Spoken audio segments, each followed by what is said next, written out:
So, Tim Drake came out as queer, and as a result, I wanted to read all of the Young Justice comics. Yes, it was all a marketing ploy to work on me specifically. After about 2 issues, I realized that the TV series of the same name is nothing like the comic. And the more I read, the more frustrating that became. That's not to say you can't enjoy it, but the TV series really is just its own thing that shares the same name. Yes, I recognize that the name was pushed on them by the higher-ups, but whatever, I'm still mad about it. And it's really disappointing to comic fans for a variety of reasons. I'm going to explain how the comic differs and why it disappoints Young Justice fans for reasons other than the fact that we're never going to get an actual Young Justice cartoon anytime soon. Maybe, like, a live-action thing where they spin off from, like, the Titans show, but do we want that? I'm also going to be sticking with the 90s run because that was published before the TV series came out versus the most recent run, which happened after the TV series. The 90s run is also the one with its most common and core members.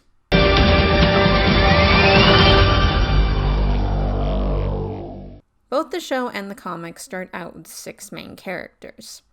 There's Greta Hayes, aka Secret, Sissy King Jones, aka Arrowette, Cassie Sandsmark, aka Wonder Girl, Bart Allen, aka Impulse, Connell, aka Superboy, and Tim Drake, aka Robin. The third one, specifically. They're also later joined by Anita Fight, aka Empress, Slobo, a teenaged clone of Lobo, and Ray Terrell, aka The Ray. Both teams are mentored by Red Tornado, and later Snapper Carr also joins him in this. Almost every character in the TV series replaces one on the team. You have Megan Moores, aka Miss Martian, Artemis Croc, aka Artemis, also known as Tigress in Season 2 onwards, Calderon, aka Aqualad and later on Aquaman, Wally West, aka Kid Flash, and Dick Grayson, aka Robin and later Nightwing. We'll give the show this, at the very least he'll be Nightwing longer than Robin for once. The only character that stays the same is Superboy, and by that I mean they have the same name and some minor similarities. The team is later joined by an aged-down Zatanna Zatara and Raquel Irvin, aka Rocket. And for like 5 minutes, Roy Harper is there. Yes, I am going to end up comparing the characters a little. And I will admit some of the cartoon characters I don't know much about their comic counterparts. I have never read anything with Artemis Croc in it, and I just got to Miss Martian in the 03 Teen Titans run. So Secret is a character that was specifically created for the Young Justice comic series and is very powerful. She's a ghost girl that was taken by Cadmus that Robin, Superboy, and Impulse end up releasing. She starts going by Secret, and if she sounds familiar to cartoon fans, yes, this is Greta from the episode that made you start shipping Artemis and Zatanna. And yes, her brother Harm is also from the comics. Harm isn't a one-off villain in the Young Justice comics. He comes back several times and was Secret's adoptive brother. He did also kill her in the comics, but unlike in the show, he never actually cared anything for her. But he's the reason that all 6 of the team members come together. He attacks Arrowette, and Secret finds Wonder Girl to try and get her to the boys. Literally the reason we have the whole team. And like I said, she's extremely powerful. She is what's called a warder, a being that helps spirits into the afterlife. She's a being entirely made of smoke and can transform into anything she wants. She can also possess people, teleport into other dimensions, and teleport others into a fear dimension. I love her, she's awesome. She's not on Prime Earth yet, what the fuck, DC, where is she? While she makes appearances in other comics, her story essentially ends in the final issues of Young Justice. Greta gets manipulated by Darkseid and goes evil for a little bit. Her friends are able to get through to her, and she is able to return to her normal self. Darkseid then punishes Greta for not being his servant and turns her human, which is what she wanted the whole time. There's no one-to-one equivalent of her in the cartoon. Not even her, actual appearance is really her. I guess that the closest is Magon, but that's just because of shapeshifting and having a lot of powers. They do not have the same personalities at all, and I guess you can make the argument that, like, the whole identity and finding yourself thing, but that was always more Superboy's thing. Well, it should have been his thing, but we'll get into that later. Wonder Girl is really interesting in the comics, and I find her fascinating just by the way her style has changed over the years. A lot of people are used to a more girly Cassie, but she actually started out as a tomboy. I wish they had stuck with this kind of look. It's a lot more unique than some of her just generic girly girl outfits throughout the years. Cassie was given powers after being deemed worthy by Zeus and later turns out to be his daughter. She trains under Wonder Woman, but only with express permission from her mother. I actually really like the relationship between Cassie and her mom. Not because it's the healthiest thing in the world, but because it's deep and complex. Helena doesn't want Cassie to be a superhero. She wants her kid to be normal, but she allows it with rules involved. And they continually discuss and debate how Cassie wants to live her life. There are also hard boundaries, and Cassie's not exempt from being treated like a teenager just because she has powers and is a hero. Her mom still treats her like she's her daughter and still a kid growing. And I think that works. Yes, Helena is strict at times, but that's just because she wants her daughter to be safe. I think there are better ways she could go about it, but in her mind, this is the most rational way of doing things. Cassie appears in the show starting in the second season, and for the first season and a half, she just doesn't really do anything. She takes place in a lot of battles, but doesn't really add anything to the overall plot of the show. As well as her personality being a bit different. We're not full girly girl Cassie, and she doesn't have a crush on Superboy, which is fine. Honestly, they're one of those couples that it's like, I don't know how many people like actually care for them. I've never met a diehard stan, so Cassie's a lot more excitable in the show, which I am actually okay with because we see her develop in season 3 slightly in that she's a lot more calm. Although that would have been more satisfying if, she got screen time.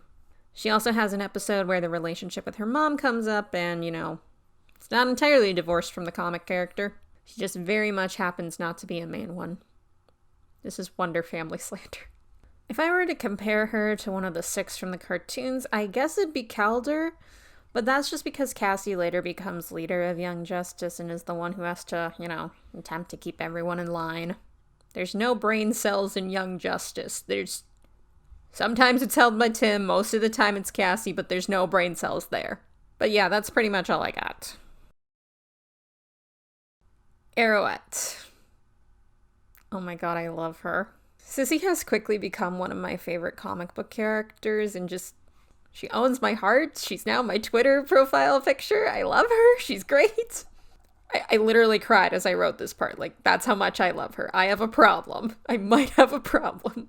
I think she's like the only DC Archer that never appears on Arrow, which I'm very much okay with because Sissy actually has no connection to Oliver Queen. The closest we get is that her mom realized that she herself could be a Archer hero because she realized, oh, this dude's doing it, I can do it.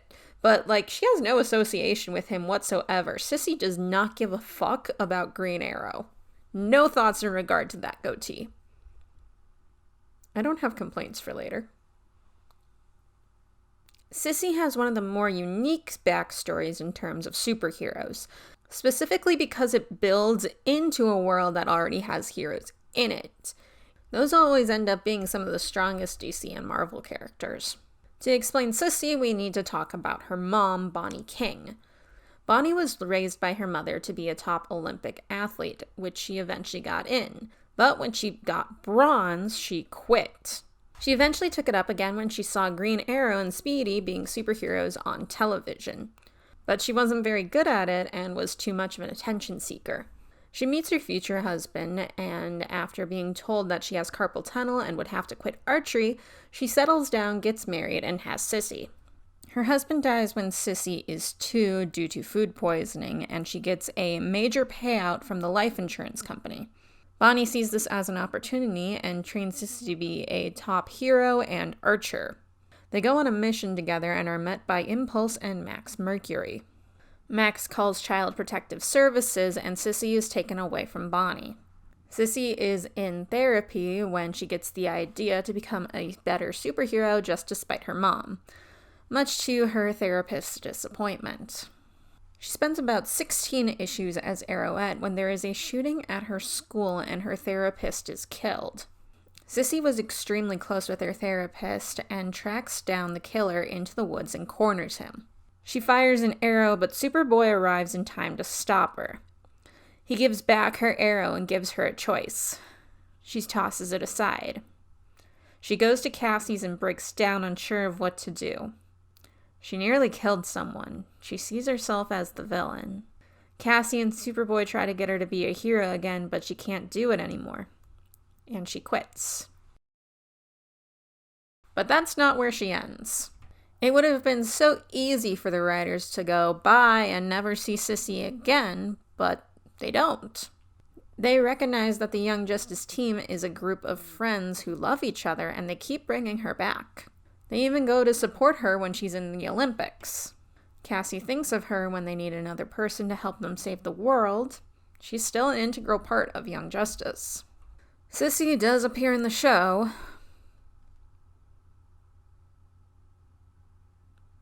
Mostly in the background. She has some lines in episode 4 of season 3 and episode 5 of season 4. And yeah, she doesn't really do anything important. I like her second appearance more, at least. She's just there. You have the chance to show off this amazing character and you just relegate her to background extra. Why would you do this to my girl? And they make her Green Arrow's student. Fuck that noise. You took away that she's literally her own character. Not every Archer needs to be connected to Oliver fucking Queen.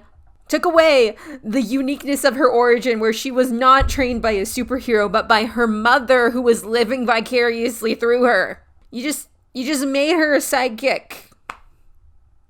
No, I'm not over it, and I never will be. Thanks for that, fucking Greg. I should be comparing her to Artemis, but, because she's also Archer team. Artemis is a good character, I just don't think she's very unique when it comes to her backstory. A superhero coming from a family of supervillains. Okay. It's not really unique, I can literally name 3 others who are also children of supervillains. It's not even unique to the show, because Calder is, the child of Black Manta. Again, I like Artemis. I just don't love her. I love Sissy King Jones. That's my girl. Last note on Sissy, if I made that, lesbian headcanons video right now, I would bump off Fen and put Sissy at number 2. She is so lesbian coded, oh my god, guys. I know she has that weird kiss thing with Tim in issue 17, but, she's so gay. She's very gay. Oh my god. Has no focus on boys, just stares at women like they're a gift from God. Yes, hi, I am Sissy Cassie shipper number 1. I'm literally just begging DC, please put them together. Please, please, please, please. There's been, a gay gift from DC every month since, I'm gonna say June. I think they might have skipped July, but, we got something. I have a request for January, or a suggestion. A request. Sissy, Cassie, just do it. Just do it. Please. Impulse is the grandson of Barry Allen, the second Flash. Bart is from the future and is aged in hyperspeed. So at age 2, he looked 12. He was sent back in time to learn to control his speed, and his hyper-aging was fixed by Wally West, the third Flash. Also the best Flash. Because Wally is better than Barry in every way and in every version. Fuck you, CW, for doing him dirty until he appeared on Legends. 20-minute rant is inside of me about just that. Also, Barry Allen is the ultimate DC villain, and one day I will elaborate on that too. Flashpoint caused his own grandson's death, is all I'm saying. Bart is childish, and that's because by the time he's in Young Justice, he's really no older than 5. He's literally a kid, despite physically appearing to be a preteen. Or teen. It's a little confusing. And you see how he does things based on impulse, yes, pun intended.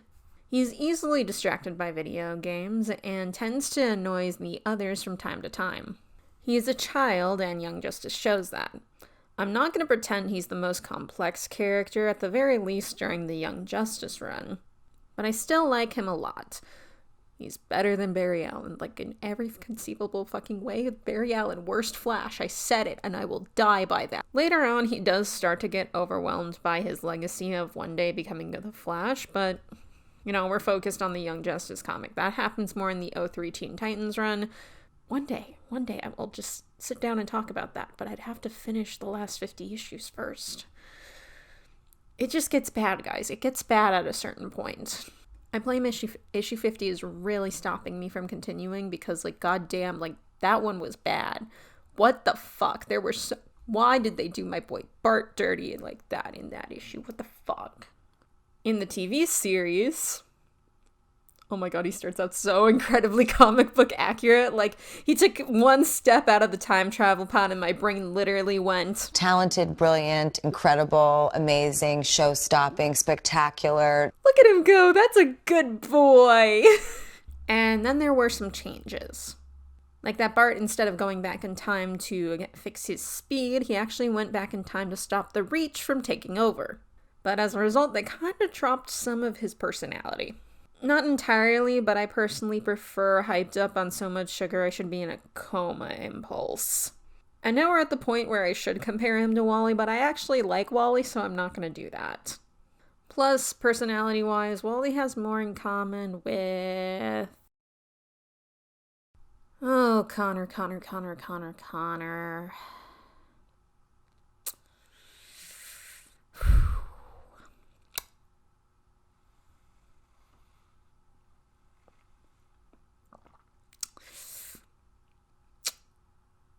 Comic Connor and Cartoon Connor are both clones of Cadmus created from the DNA of Lex Luthor and Superman.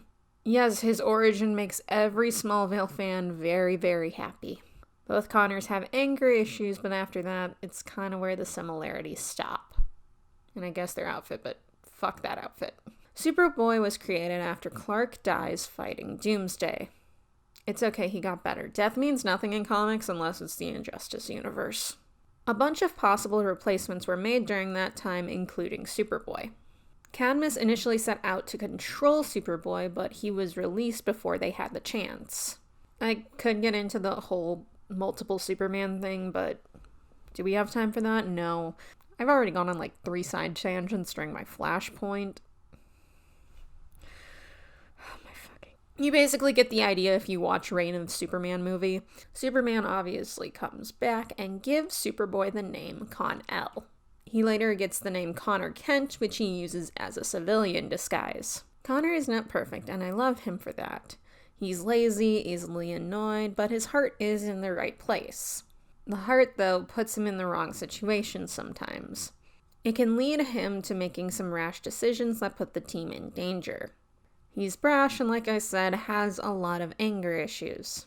It actually causes him to butt heads with Tim a lot of the time, especially because Connor wants to be the team leader also.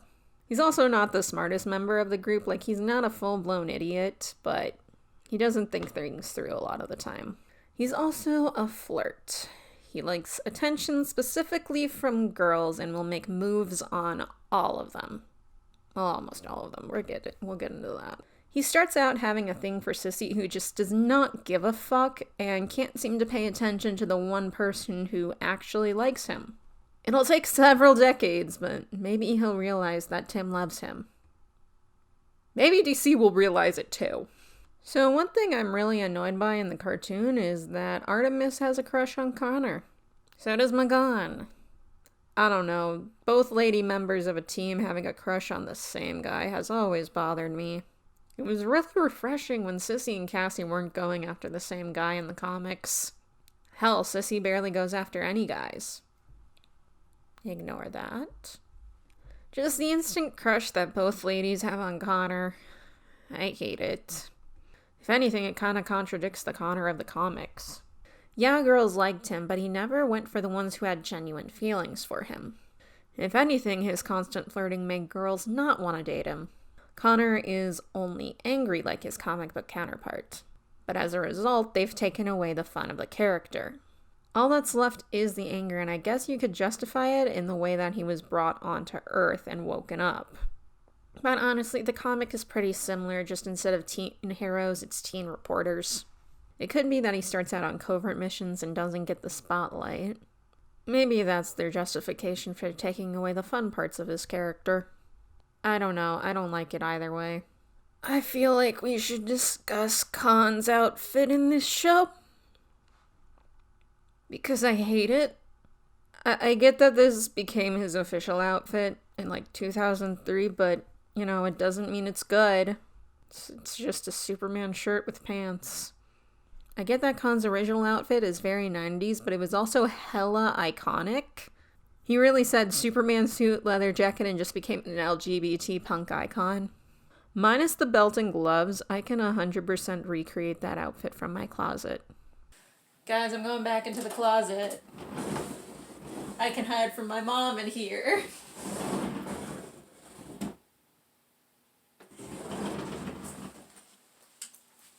Hey. You know, I realize now that this is probably the only way Connor will ever come out of the closet. Now let's talk about Tim Drake, who probably has my favorite Robin origin aside from Jason coming back from the dead. After Jason Todd, the second Robin, died, Batman started to become a darker person. Tim saw this and thought that Batman should always have a Robin. He figured out Nightwing's secret identity because Dick can't not use his one iconic highly circus move while fighting crime. He asks Nightwing to return as Robin, but he says no. Tim then tracks down Bruce, and after a lot of convincing and training, he becomes Robin. Everyone should read A Lonely Place of Dying. It made me cry, bro.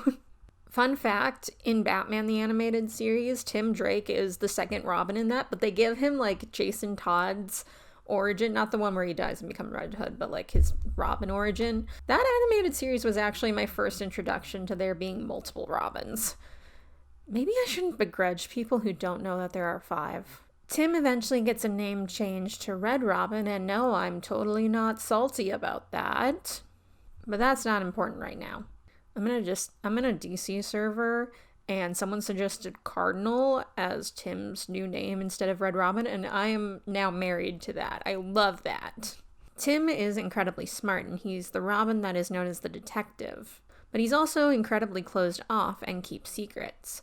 Sometimes because he wants to or has to, and other times because Batman tells him to. While the other teens have constant fun throughout the comic, Tim actually struggles with not being able to tell his friends who he is. He hates it. It's actually a wedge in his relationship with Superboy, and man, the angst just hurts me every time. And it's not a one-time thing. This is constantly brought up throughout the Young Justice run. Tim eventually appears in the show, and it feels like one of the higher-ups hates him. Or at the very least doesn't want him to be there. Honestly, I don't think they want to do any other Robin on this show. You can kind of tell because they killed off Jason off screen before they could even, like, do anything with him. And then Damien's a baby right now, so it's gonna be, like, a really long time before he's Robin. But, you know, aside from that, let's talk about how not important Tim is in this show. God damn, I'm about to go on a very long rant. I am so sorry. So he's introduced at the start of season 2, and it looks like he's going to be one of the main focus characters for the season. He finds the big important alien base in New Orleans, and it looks like there's going to be an arc about him becoming a leader. That doesn't happen. He gets one more somewhat important episode, but then the rest of the times he's relegated to the background. Occasionally he'll get a line, but really he's not important to the plot. It's so much worse in season 3. There's literally one episode where he has lines. One. And like, that's bad enough. But the position they've put Tim in this show, it makes it even worse. So there's like a fake split in the Justice League where half the team members like quit, and this includes like them taking all their sidekicks with them. So Tim and all the Bat family go. But, you know, a few people know it's a fake split. These are Nightwing, Oracle, Batman, Aquaman, Calder Aquaman, not Arthur Aquaman, Miss Martian, Wonder Woman, and Tim. Tim is meant to be one of the people who knows about the whole secret behind the scenes thing. And there's one episode in the season where he has lines. There's the episode where it's revealed to the outsiders that, the whole secret split thing, and he doesn't say anything. And Cassie doesn't know? You never told her? Dude, this is gonna end you two for good. You know that, right? Sure would like to know Tim's thoughts on their relationship. Actually, that's pretty comic book accurate. He's a non-entity in that relationship. It's kind of funny. Now we should probably talk about Dick Grayson, how he's taking Tim's team away from him. And I can't say that, I'm gay. Nightwing. I love Nightwing. I do. But he's taken my boy's place and costume. Yeah, rant incoming about this fucking costume. Tim has two very well-known Robin costumes in the comics. His first is just Dick and Jason's with pants, which, finally, Bruce, you're putting pants on these children. So I'm not really that mad when they gave it to Dick in the Teen Titans series. And then there's his second outfit. Okay, first of all, it's clearly based on the one from Batman the Animated Series, and that's not why I'm mad about it, okay? I'm mad about it for the reason that Tim starts wearing the costume in the comics. Tim was in an on-again, off-again relationship with Stephanie Brown, aka Spoiler, aka Robin number 4, aka Batgirl number 6. Yes, there are 6 Batgirls. That's a convo for a different day. Stephanie died in Batman 633 in October of 2004. Tim does not start wearing the outfit. Tim had a complicated relationship with his father, Jack Drake. The fact that Tim was the first Robin not to be adopted by Bruce was actually unique. In Identity Crisis number 5 in October of 2004 as well, Jack Drake dies in front of Tim. Tim still hasn't put on the new outfit. Connor and Tim are best friends in the comics. In Infinite Crisis number 6, Connor dies. Every issue DC released after Infinite Crisis number 7 took place 1 year after the event, which is when Tim starts wearing the costume. Connor was wearing his fashion disaster outfit with a black and red color scheme. Tim took the green out of his outfit and replaced it with darker reds and blacks. It's often regarded as his mourning period outfit, and he wears it until he takes up the mantle of Red Robin, which still has a similar color scheme. Tim is mourning his father and Stephanie, but it's Connor's death that pushes him over the edge. Tim is a traumatized character in the back half of the 2000s. He also continues to suffer after he loses Bart, his other best friend, and Bruce seemingly dies. He breaks and even tries to clone Connor to bring him back. It's hard to read, and even though bad things had happened to Tim before, he never suffered like this, and it just kind of hurts. I'm starting to think someone at DC has it out for Tim, that's all I'm saying. And the fact that they took what is essentially his mourning outfit and just slap it on Dick, it's frustrating. Other than that, Dick is pretty comic book accurate. Although he has a much better relationship with Batman. Okay, things I like in this show. Batman and his kids getting along. That is going to be ruined the second Jason shows up, which I don't even know if they're going to do anything with Jason, because, god damn it, they'll introduce characters and then do nothing with them. I feel like Tim's treatment in the show kind of pinpoints the problem with having the title be Young Justice. I am playing with this wig too much. We're not getting Tim's team, we're getting a hodgepodge of different generations mixed together in a weird way. In the comics, Connor is part of the Core 4, Calder is brand new, Artemis is a villain, Magon was introduced in 2006 as a member of the Teen Titans, Wally, Roy, and Dick were founding members of the Titans back in like a million years ago, because I am not looking up dates right now. Zatanna's meant to be closer to Batman's age, and Raquel is on a different Earth. It's kind of weird and uncomfortable at times, because in the back of your head, you're just like, wait, what is ages here? What? Why aren't you following? What? Although, somehow, the ages there are more coherent than they are in any X-Men comic. I should finish talking about the rest of the Young Justice members from the comic. So Lobo is a member of the team, sort of.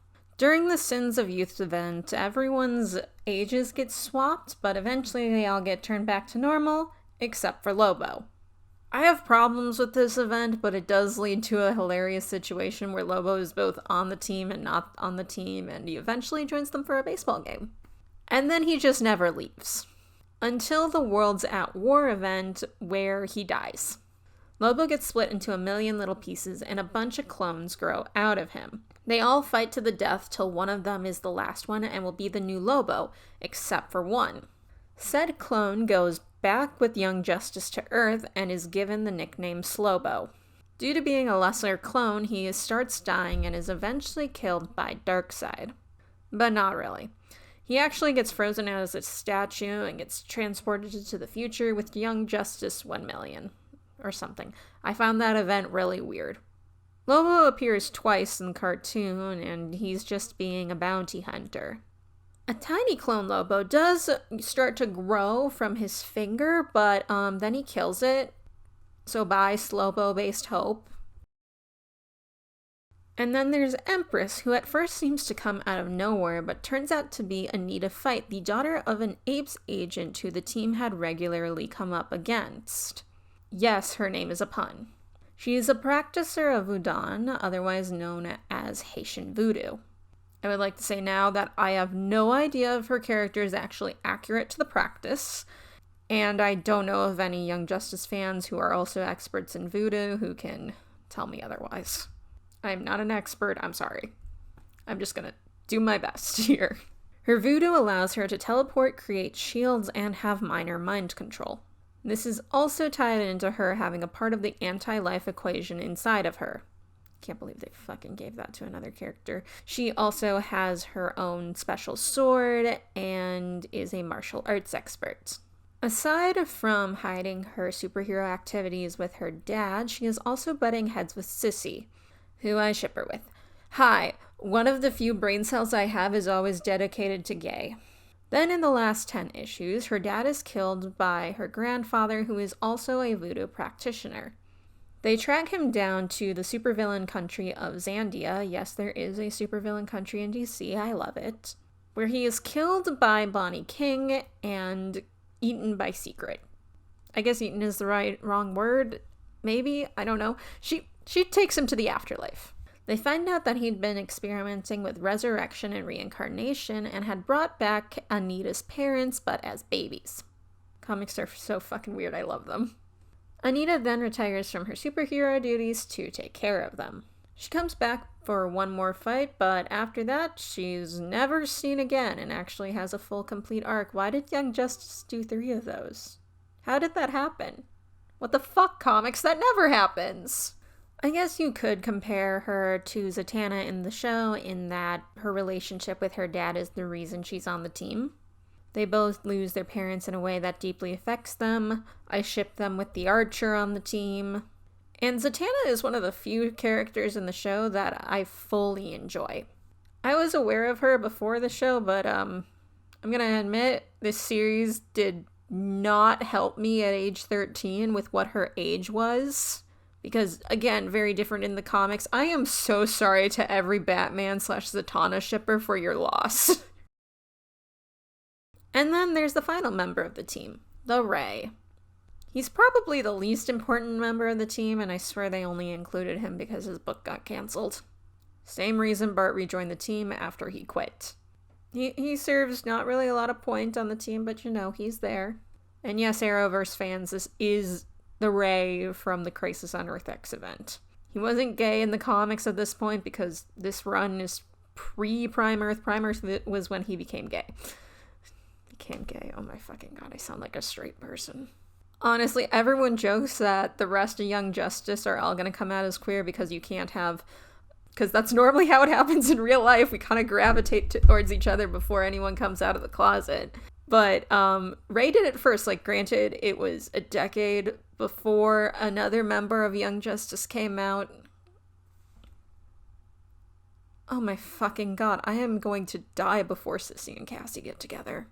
In terms of comparison to the TV series, I guess you could compare him to Rocket.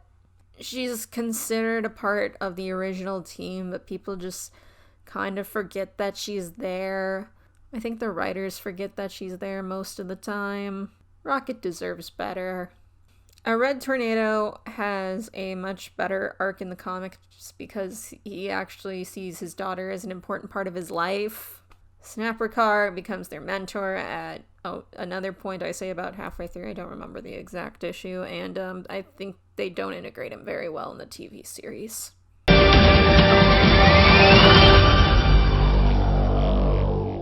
Young Justice makes me cry sometimes, and I'm okay with that. I should clarify I'm talking about the cartoon, but the whole show is... what is the words?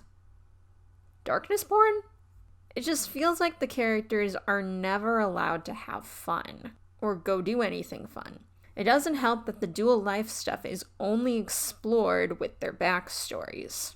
The appeal of having a dual identity is exploring both halves, but the show never does that. Yes, Teen Titans never had them leave their costumes, but you could see they had personal lives outside of just being superheroes. When was the last time anyone on this show just did something? I can only think of 2 times where they just hung out. The comic is fucking insane and I love it. Yes, you get your melodramatic teen moments and your classic teen romance that should in no way be endgame. No one should end up with their high school sweetheart. I'm canceling that trope. But mostly the Young Justice comic is a fun time with a lot of cool stories and concepts, and some crazy ones. Even if all of them aren't executed the best way. Some of the more fun plots include the Super Cycle being a literal dog who only listens to Tim and eventually Slobo. Said Super Cycle having sex with another Super Cycle to create a baby Super Cycle. A younger, much more serious Mr. Mix word on screen showing up to a Halloween party, and Young Justice having to turn him into a prankster so that the timeline stays the same. A PTA meeting between all the Young Justice members' parents that includes a fist fight between Helena and Bonnie. A cult leader uses what is essentially Teletubbies meets Boobas to control kids into killing their parents. Let me see what you have! No! Young Justice getting sent to hell, the fact that they just casually went to the Olympics, where Sissy is going head-to-head with supervillains for the gold. They go to space and have to save a planet by playing a game of baseball. All I'm saying is Legends of Tomorrow, if you need plot ideas, this comic exists. I will admit that there are a couple of issues that get a little too pro-America. It's uncomfortable. There's literally a point where Sissy pauses and says that one character knows so much about America because she loves being an American citizen. And at first, I thought this was just a weird thing where the comic didn't age well, and then it hit me. Issue 35 came out in September of 2001. And I don't have an exact date, but we can kind of surmise from the cover that it was after 9/11. America was doing that. Man, America sure is a great thing. I was 3. I don't remember anything. It's a time you look back on and just kind of like cringe at. Like, you get why it happened, but it's still like, oh God, please stop. No, this country isn't that great. But aside from that and all the crazy stories, there are some relatively normal ones. Normal for comics anyways. This comic is a mix of darker tones, but also crazy over-the-top fun plots. It's like Star Trek. Sure, you can have an episode where Captain Sisko debates the morality of faking documents and getting a man killed in order to gain allies against the Dominion, but then you also need an episode where they play baseball on the Holosuite. If I were to compare the tone of the comics to an actual DC series, I would actually compare it to Teen Titans. Episodes will have Raven dealing with her demonic heritage and Robin having a breakdown believing that Slade is right in front of him when he's dead. And then you'll also have an episode where Tofu tries to take over the world. And then when you compare the new Teen Titans run that the Teen Titans show is based off of, the closest tone you get is the Young Justice TV series. This show is just nothing but serious, and it annoys me sometimes. I know that there's this compilation on Tumblr, which is like Season 4 Young Justice Vine moments. Most of those are funny, and I'm not saying this show is completely devoid of joy. But the only episode I ever really want to rewatch again is Private Security. That episode was one half Dick dealing with 3 different Roys, and the other half Zatanna dad's sadness. I know it's tonal dissonance for like one half being the funniest plot in the show and the other half being the plot that makes me cry every time it's brought up, but I love it. The only other time I really get excited for this show is for nostalgic reasons or potential things related to the comics. Like, they don't really do anything with Cyborg and Beast Boy, but I'm obsessed with their 30 seconds where they interacted and did something stupid because it reminds me of the Teen Titans show.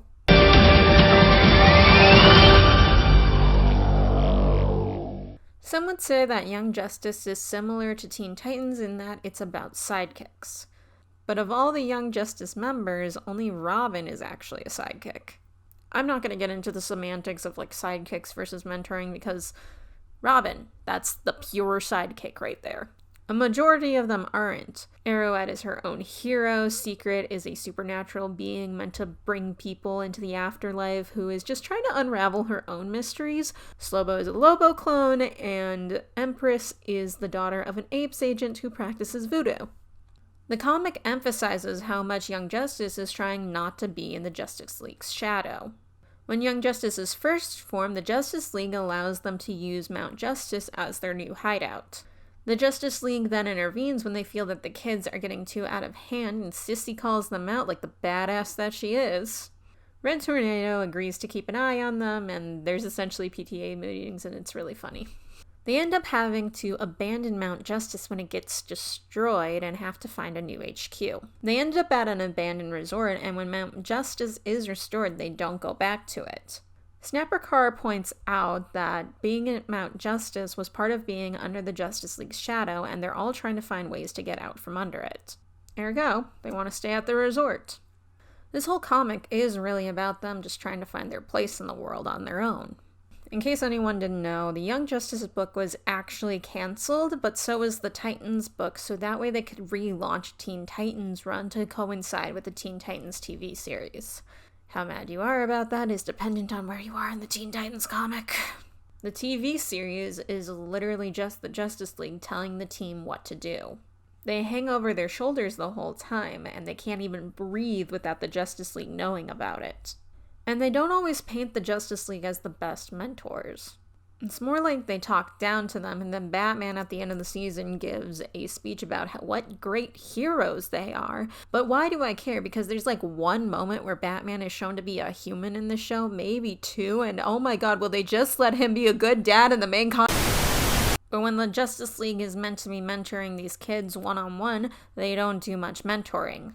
Aside from Batman just being there and all lectury, Aquaman is barely in the show, so Calder really doesn't have a mentor. Same thing with The Flash, but Barry Allen created Flashpoint and I hate him, so I don't really care.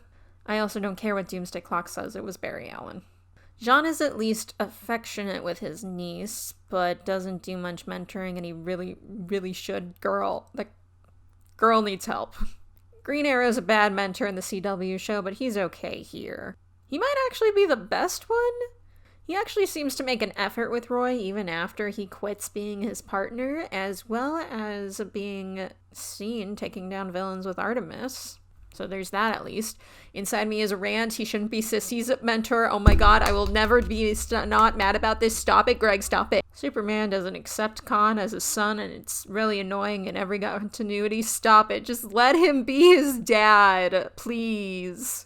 Please, just one Earth. Just one. I ask for one. It could have been a thing after Rebirth that he accepts Connor as his son, but god damn it, the CW hates me specifically, so they're not going to do that. Yes, the CW hates me enough to start using actual comics to torture me. Now we're going to get into the problems that I would have if the show was literally called anything else.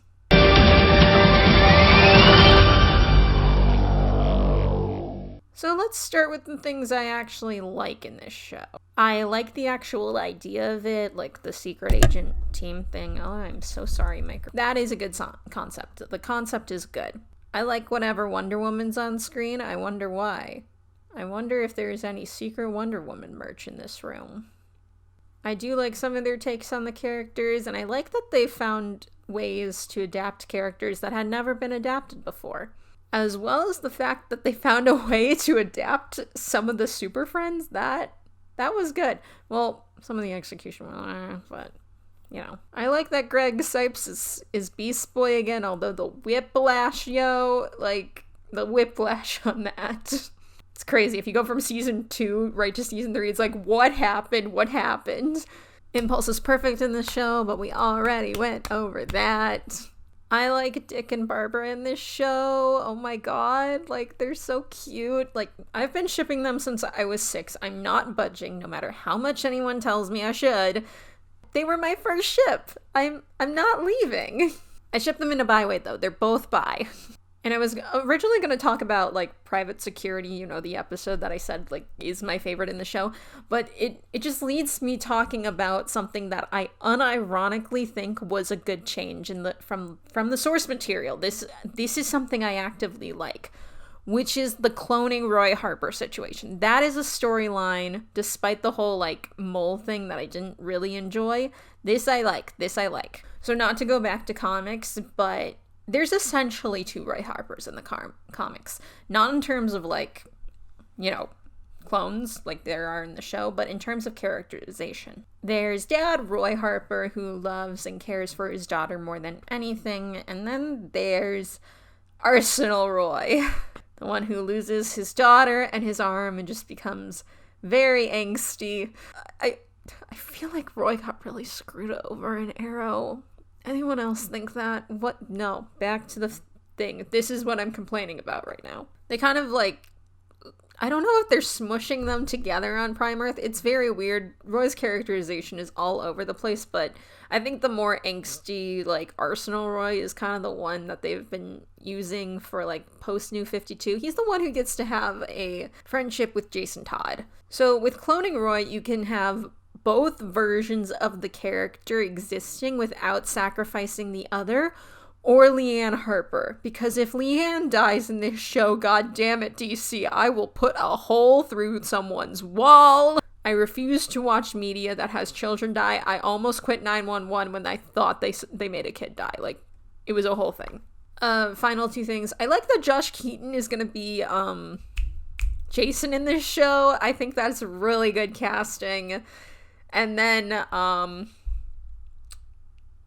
this makes me sad, but I still like that the characters age, because in comics it's like floating age ranges, like what's going on. Someone tell me what Connor Hawke's current age is in the comic, because I keep looking. I haven't read the Robin series, but, like, I'm looking at the panels, and, like, sometimes it's like, oh, you're a full-ass adult, and other times it's like, are you 14? What's going on there? That's confusing. So I like that I can have a consistent ages with these characters. Even if I'm gonna cry. I'm gonna cry because someone ages. I know it. Don't make Dick Grayson Batman. That makes me really sad a lot.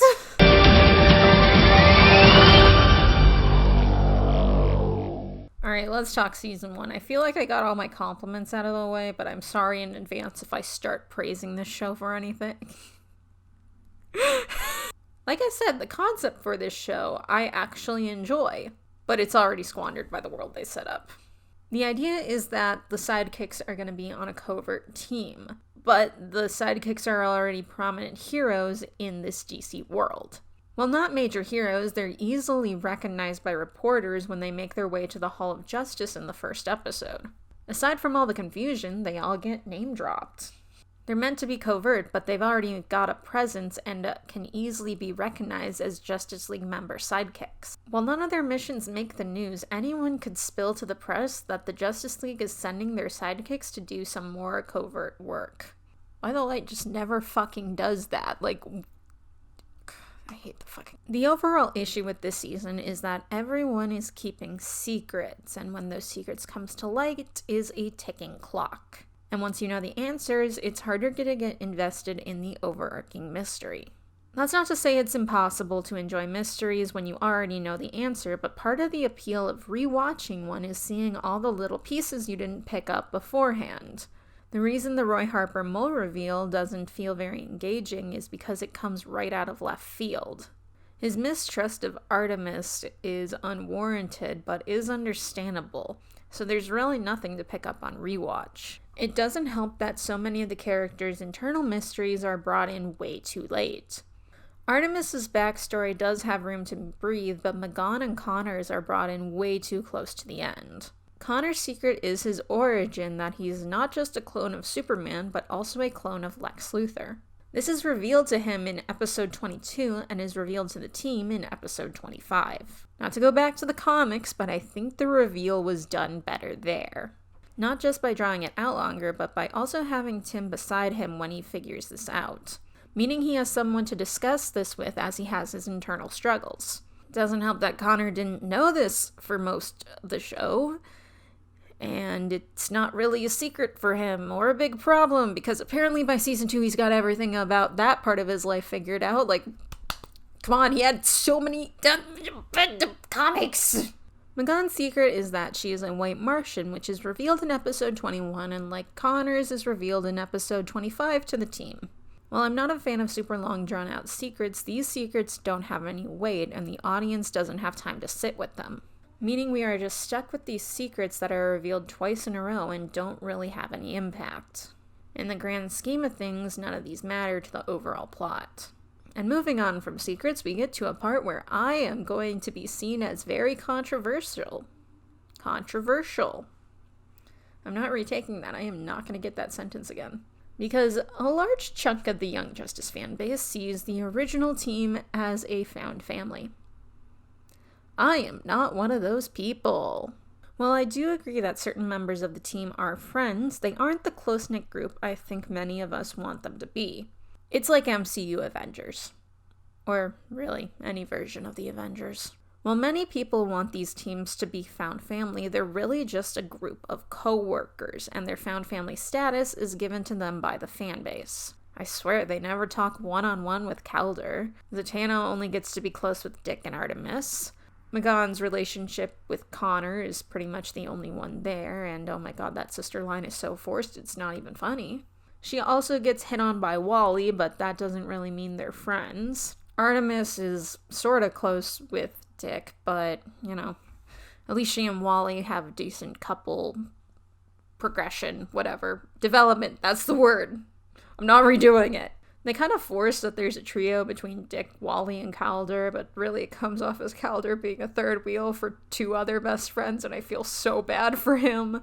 I get it's, like, meant to be because of Wally, Dick, and Garth, the original Aqualad, being, you know, a trio in the comics, but Calder is such a different character, it doesn't fully work. Raquel is there for 5 minutes, so her having relationships is kind of a bit of a stretch. The only friendship that truly feels real is Dick and Wally. And I think that the reason the writers did that well is because they had the actual comics to pull from. So they had 45 years of friendship to draw upon. And I know it's the second most written romantic pairing on AO3 for Dick. Some of you don't deserve rights. But it's like the one big Bat family / non-Bat family ship that I don't ship. Like, I enjoy their friendship, but it's just not really for me. Everyone else can go have fun with their fanfic, though. Maybe if they included more moments of the characters just hanging out, talking, having feelings, they'd feel more like a found family, or at the very least a friend group. But most of the time we only ever see them talk for mission stuff or therapy. And the therapy stuff is only done with Dinah. Seriously, how are these people even friends? Like, what do you do outside of that? Like, what? Because I've only ever seen you guys hang out for one beach day, and then everything else is just non-existent. Fan bases see a group of multiple people and assign them found family when it's really just a group of coworkers. I do like that it is a smaller cast, and there is just a focus on them most of the time. I just think there needs to be more friendship development and better pacing, as well as maybe some more engaging plots, because I know I didn't go into it, but like, so many of these episodes are so fucking boring. But this is stuff that could easily be improved upon in the next season. Good work, Delta. Come on home. Nightwing out. Or maybe not.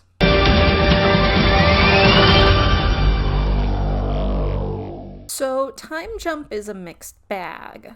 On the one hand, we get to see the characters change and grow, and Dick will be Nightwing for longer than he is Robin for once. God, Titans could have started him out as Nightwing, but no, they had to start him out as Robin. On the other hand, all that character development happened off screen. I will say that most of my problems that I had with the first season are pretty much fixed in the second. Pacing is still an issue, but most of the time it's been an improvement. The problem is that now we might have too many fucking characters. The way the season started, it feels like the show is going to start rotating out team members. Sort of like how Legends of Tomorrow does it. The former main cast would occasionally come back to mentor the kids, but would ultimately stay team leaders or retired, out of focus and instead focusing on the new characters. The idea works, but it's immediately squandered by episode 7 and we're back to only focusing on the team featuring Blue Beetle and Impulse. I'd say I'm exaggerating, but I don't think I am. That's exactly how it feels. List of characters who are on the team this season. Nightwing, Superboy, Miss Martian, Robin, Beast Boy, Blue Beetle, Bumblebee, Lagoon Boy, Batgirl, Arsenal, Aqualad, Static, Artemis, Guardian, Wonder Girl, and Impulse. Now here's the list of characters that have not been important to the plot for more than 2 episodes. Nightwing, Miss Martian, Blue Beetle, Aqualad, Artemis, Impulse. That's less than half. It's practically a third. And we're not even gonna get into the amount of side characters and villains that suddenly take over. Like the Reach, that's fine. They're the overarching villains of the season, but the Light are still there and they're annoying as hell. The Lights should have been a 1-season villain, and I'll get into more why I hate them later.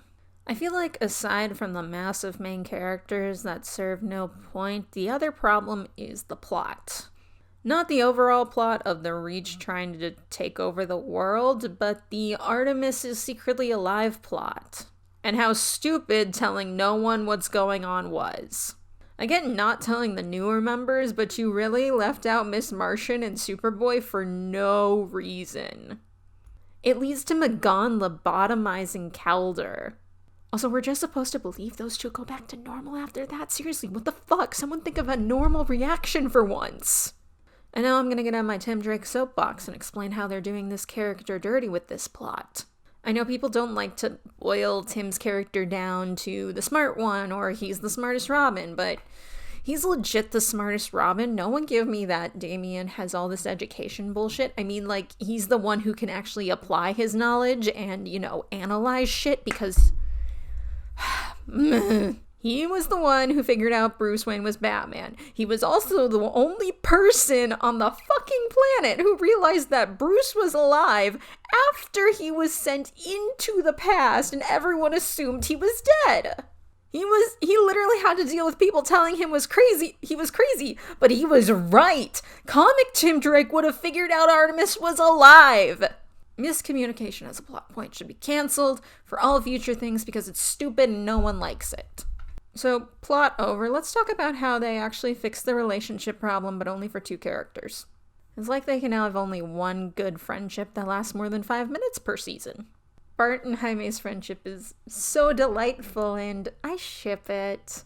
Nothing else is really done to explore the original team's dynamics, aside from the fact that Connor and McGon are broken up and an entire section for relationships later. I've also been comic core forbaited. They have Tim, Con, Cassie, and Bart on a team together, and they never once just go on a mission, the 4 of them. They couldn't even have, like, a one-shot, like, cut to a section of the team, and it's just the 4 of them standing there. Please. Bait me. Core 4, bait me.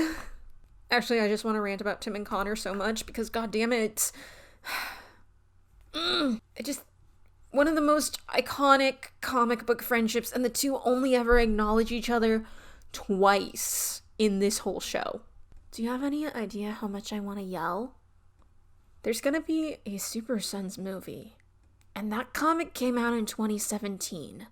John and Damian met in 2016. Connor and Tim have been friends since 1996, and not once have they had a good on-screen friendship.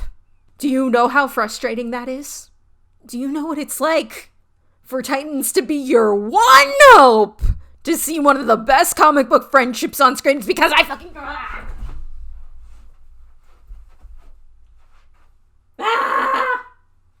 The time jump means we don't get to know anything about these new heroes or see their origins. The exception being Jaime, who is the plot hook for the season. But we suddenly have a new Robin, and we don't know why he's Robin. There's a Batgirl. Why is she there? Has there always been a Batgirl? Who even is Wonder Girl? Lagoon Boy cameoed in the first season, but when did Malcolm and Karen become important enough to get invited to Mount Justice? It's confusing, and it's reliant on the audience having previous comic book knowledge, which, for some of the lesser-known characters, people don't. And this last thing is personal for me. Can we stop killing off Ted Kord? Like, it makes me sad every time. He's alive post-Flashpoint, which is the only good thing Barry Allen's ever done, but does he have to die in every single fucking universe still? I get that this was made pre-Flashpoint, but still, did he have to die? He's done nothing wrong. He just wants to invent things and be best friends with Booster. Does Booster exist in this universe? Actually, don't touch him. I don't want you to fuck him up. I think the story is better, and they gave me a second relationship to be invested in that isn't just based off my comic book knowledge. I'd say it's a pretty even split of enjoyment.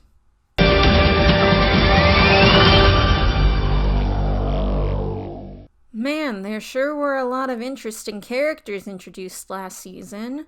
You know what we should do for this season? Explore a bunch of new boring ones. Great. I'm not saying every character is boring, but I question why some of them are there. Like, why is Forager there? He literally contributes nothing. Then there's the Markovian royal family, which made me not invested in Tara, and, like, we've done her origin. This is third time that we've done her origin. At the very least, Slade didn't have sex with her in this one.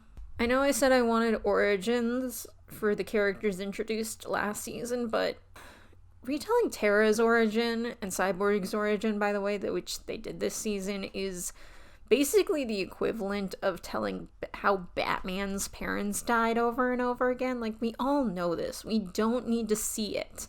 It's been done to death. We don't need Batman's origin.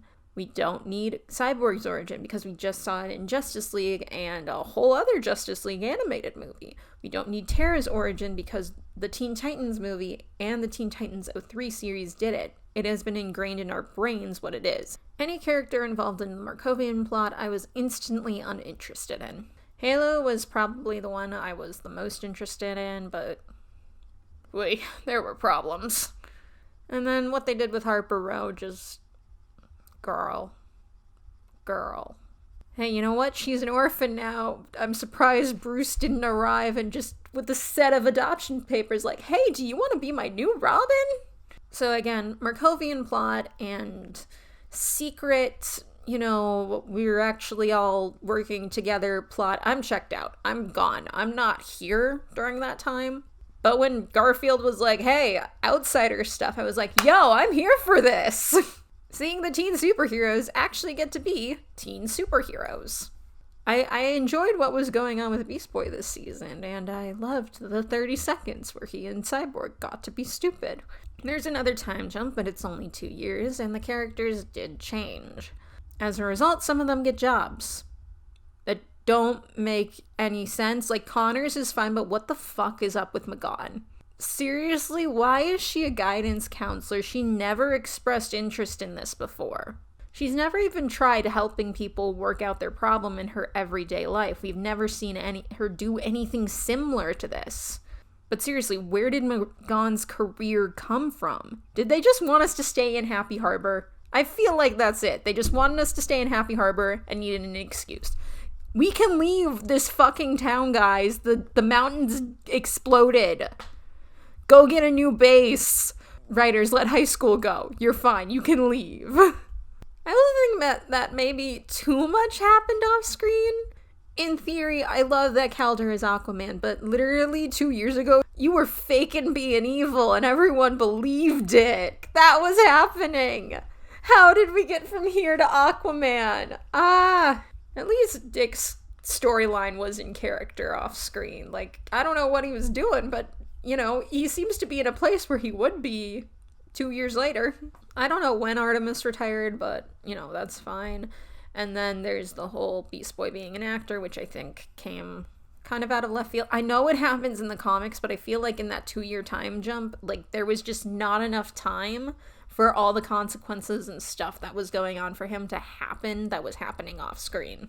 And who are all these members of the team? There weren't that many new members after the time jump, and it can be implied that there were like 2 or 3 more in the 5-year time jump, and now I think they have like fucking 20. I'm not listing the number of members because they don't even name half of them. They don't explore the characters we thought we were going to get explored last season. You know what it feels like? It feels like they had a dartboard, they printed out pictures of the characters, put them on there, and just done. And picked at random. Either way, they wasted Best Girl. No, I'm not letting the sissy stuff go.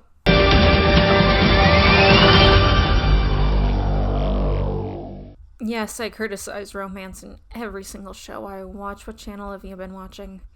I'm gonna start by saying what's not gonna be on here. Wally and Artemis, they had some decent development. They're a little, you know, they're not the most interesting, but, you know, they're decent. Dick and Babs are not on here either because, again, I've been shipping them since I was 6, and unless I have, like, a major problem with the portrayal of them, I'm not gonna, like, go out of my way to criticize them. This is me being biased, okay? Zatanna and Dick aren't on here. I thought they were fine. They were just, like, a cute little childhood romance. I don't think they should have ever been endgame because have we not established that I don't believe in high school sweethearts ending up together? And honestly, if you end up with the person you were with at 13, there is a problem. Jefferson and the doctor lady, whose name I don't remember, aren't on here. They're meant to be bad, so it's fine. So where should I start? I think you all fucking know where I'm gonna start. I like your t-shirt. So before I rewatched the show, I remember not having any negative feelings towards them when I was like 13, 14. When did this show go on or off the air? I don't remember. And then rewatching it, it was just like, oh boy, there's some issues here. And before we get into it, I need to acknowledge that many fans do consider Super Martian problematic for a variety of reasons. However, each person's definition of problematic is going to be different just because of what their threshold is. I am going to touch on many of these problematic points and discuss them throughout this section, but whether or not you consider them problematic is up to you. Overall, when I look at couples, I am mostly looking at an entertainment or writing perspective rather than a realistic one. So where do we begin? Right from their first introduction, it seems pretty apparent that McGon is attracted to Connor. By episode 8, it's pretty apparent that he likes her back and they are going to get together. Episode 10, they start attending high school together, and this is where something that people find problematic comes up. Connor's always been my favorite name.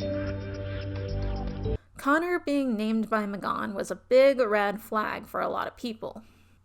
Oh, comic comparisons, I will never stop making you. While Superman gave Connor the name Con-El, he came up with Connor on his own. So they take Connor picking his own name and give it to his love interest to pick for him. The next episode they get together, and it is probably the most hilarious moment of the whole show. The two are in Belle Reve prison in disguise as twins. When they reunite, still in disguise, they make out. Dude, that's your sister! 2 episodes later, they go on a mission where everyone is mad at everyone else, and McGon is mad at Connor for being overprotective of her. They have a talk, and Connor agrees to stop being so overprotective. There's really no change in their relationship till episode 21. So aside from the fact that they changed Beast Boy's origin to be connected to McGon for some reason, we also learn a little bit more about McGon. On Mars, McGon got broadcast from Earth of a TV show called Hello Megan, starring Marie Logan, Beast Boy's mother. They watch an episode, and this is where some problems happen. Megan's TV boyfriend is named Connor. Are we all seeing the problem here? Well, I don't think McGon has ever tried to warp Connor into her perfect sitcom boyfriend, At least not yet, and I don't think that's going to happen. I think we're at a point in her character development where that won't happen. It's still concerning that when the guy she has a crush on was looking for a name, she immediately chose the one of her favorite character's high school boyfriend that she also bases her looks and personality on. She's the Martian equivalent of 16, and I can see how she wouldn't see this as a problem. But the issue is that now the audience has a warped view on their relationship because most of us are adults and see this as a red flag. They pretty much just say boyfriend and girlfriend for the rest of the season after that with no major shakeups. But I feel the need to go back to the beginning and explain a problem that people have right from the start. The fact that we see Connor literally born, essentially, and enter the world for the first time with barely a personality or any idea of who he is as a person. He meets Megan a short time later. So it's definitely uncomfortable for a lot of people. At least Connor was given the mentality of a 16-year-old in this show, and it's not as bad as Titans. And if anyone wants to go Martian age difference, I'm not in the mood for crucifying mortal/immortal ships. I can't speak. I ship a literal fate god with a mortal woman who should have been a lesbian. Who am I to judge? Then we get into season 2, and boy oh boy are there some red flags here. The two are broken up at the start of the season, and Megan is now with Lagoon Boy. Beast Boy keeps trying to get the two to get along and remember old times, but they're both like, hey, no, we were kids, stop bringing up, this isn't gonna happen again. Then we learn that Megan has basically been lobotomizing people to get information out of villains. Connor found out about this in the 5-year period and broke up with her. Then she tried to mind wipe him so that he would forget. I feel like I don't need to explain why this is a problem. They're mad at each other, and there's really no change in their relationship or with Megan until she fries Calder's brain. This is when Megan realizes that frying people's brains is not a good idea, and she breaks up with Lagoon Boy because having him be her rebound guy was just really mean to him. Megan and Connor have some talks, and it's implied at the end of the season that they're going to get back together.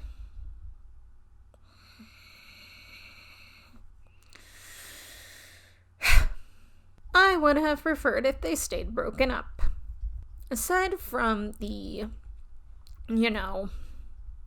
mind control thing, I am just not a fan of high school sweethearts. And yeah, I've said this like 3 times in the video so far. I don't remember. I know I've said it at least once. People grow and change, and it's very rare that you're gonna end up with the person you were in high school, because by the time you're adults, you're completely different people than you were from then. It would have been more realistic to have the two stayed broken up.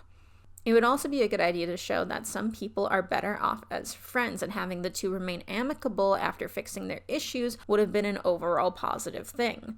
Especially because some things are just not good for relationships, romantic or otherwise, and honestly, some are major red flags for romantic ones, and oh my god, seriously, why'd you get back together with her, Connor? She tried to mind wipe you!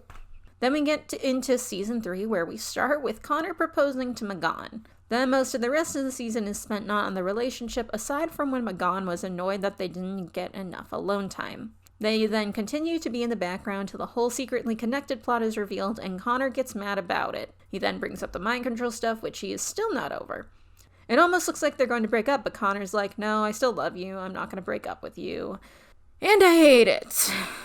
So I explained all the problems that I saw, as well as a lot of other people saw, but if there's anything I missed, just let me know, because, again, I don't know everything, and everyone's threshold for problems are different. Oh my god, please stop hitting the microphone. But my question about the relationship is, if you take away all those problematic elements, what else is there? What is their relationship? Because anytime they're alone together, I don't actually see an actual relationship. What I see is two people making out, staring at each other, or giggling. They don't have to audibly remind us that they're in a relationship because they just have them make out all the time. Do I have to bring up Destiel to explain why this doesn't work? No, I'm going to appeal to DC fans and go with Beast Boy and Raven from Teen Titans. They're canon in the comics, this is fine. Beast Boy and Raven from the start of the series are very much an old married couple. They argue with each other and express annoyance with each other over each other's habits. But none of these are specifically problems with their relationship. The reason their relationship is like that is because they are fundamentally two very different people. An over-the-top loud green person and dark angry person. Oh my god, this comparison is going to work better than I thought. Part of Beast Boy and Raven's relationship is Beast Boy trying to be funny for Raven and Raven not being into it. But another part of their relationship is speaking their problems out loud and Raven being lonely and finding comfort in Beast Boy sometimes. Beast Boy also has his own securities that Raven helps him with. Their entire relationship isn't defined by staring or saving each other on mission. It's no secret that most of the Teen Titans fanbase wanted them to be together, and even if they never even come close to kissing, it's still fondly remembered. Super Martian is really rushed, so we don't see those moments in their relationship as to why they work, why we would want them to be together. In the end, there's no stakes. If I wanted to see a couple make out or argue for most of their screen time, I would just go watch any random CW show. Time for what? Recognize Green Arrow 0. Robin, 8. Tim, where are you going? 2-8. Do Tim and Cassie get together in the comics? Yes. Is it a relationship I'm a fan of? No. So like their first kiss, where it's after Cassie discovers that Tim has been trying to clone Connor, and they're both like, oh, I miss him, and they kiss, and they immediately regret it afterwards. That was fine. I thought the direction that it was going to go was be like, hey, we're going to have a talk, we're going to talk about our feelings and how much we miss Connor, and we're going to move on, and we're going to remain friends. I thought it was clearly set up for that. But it wasn't. Like, I'm just questioning why they do eventually get together. And it doesn't help that Tim is just such a non-entity in this relationship. Give us nothing, queen. They would have never gotten together if they just both didn't miss their mutual boyfriend. We all know this. Granted, one of them should not have gotten together with the mutual boyfriend, but, like, conversation for not now. So it's probably one of the stranger couples they could have chosen to adapt into Young Justice. Like, I get for Cassie, she's only got, like, 2 love interests, and one of them was already with someone else, but Tim has, like, 3 you can choose from that are just superheroes alone. Lynx was right there. Stephanie is literally in the show. Like, I guess I should talk about how it is in the show. Tim and Cassie are introduced at the start of season 2. They don't interact for most of the season, and then at the end of the season, they're together. Since when are Tim and Cassie a couple? Yeah, Connor, the entire audience is wondering that as well. They break up at the start of season 3 because Tim left with Batman to go have the fake split with the Thing, and then, aside from the occasional comment, there's no change to either character. I think Tim gets less screen time, but you know what? That doesn't have any effect with Cassie anyways. And we don't even know if they get back together at the end of the season because we never see them interact. I don't know if you're aware of this, writers of Young Justice, but for me to be invested in something, I have to actually see it.